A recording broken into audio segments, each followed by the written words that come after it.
ГСП онлайн. Городские новости сейчас.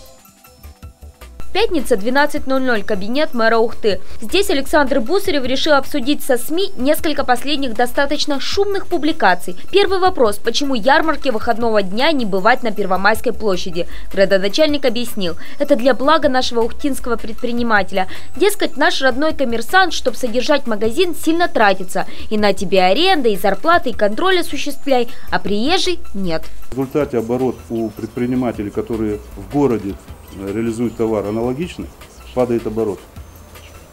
Мало того, в наших магазинах, в Ухтинске, при реализации товара и заработная плата, и все налоги остаются в городе. Если, извините, приезжий предприниматель продает здесь товар, то он деньги увозит с собой. Да и ухтинцы против ярмарки на Первомайской: 57 из 100 опрошенных возле той самой площади. И там впоследствии будет паркинг для людей, между прочим, а не для сотрудников администрации. И не путайте. Дальше беседа коснулась общественных слушаний середины апреля. Да-да, тех самых, на которые люди приходили по лотерейным билетам и чуть не подрались с жильцами домов, соседствующих со стройкой. Ее, кстати, запретили, потому что жители того двора высказали свое фи, и администрация к ним прислушалась. Как бы не было больно тем, кто хотел видеть там фитнес-центр. Решение подкреплено законом. Третью часть встречи с мэром отвели для обсуждения стройки в поселке Дальний. Этот материал мы показывали совсем недавно.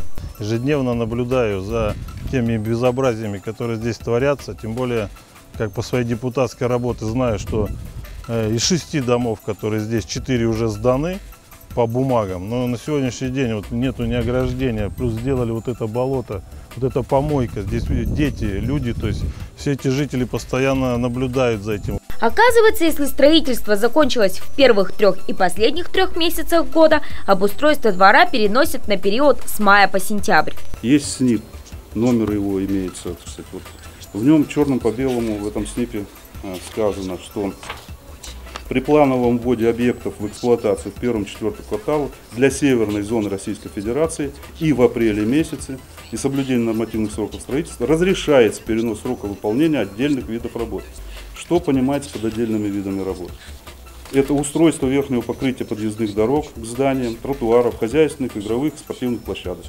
Градоначальник пообещал: асфальтировать начнут уже в июне. Отремонтируют и те дворы, что пострадали от грузовиков, подъезжающих к стройке. Все это сделают до сентября. А по молодежной 19А уже не сегодня-завтра подключат газ. Этот процесс затянулся из-за тех, кто не прошел инструктаж за 300 рублей. Их 3. И их квартиры отрежут от газовой трубы до тех пор, пока хозяева не объявятся. Надеемся, что идиллические планы станут явью, и уже в конце лета из Дальнего мы будем транслировать ровный асфальт и счастливых переселенцев. Дождаться бы.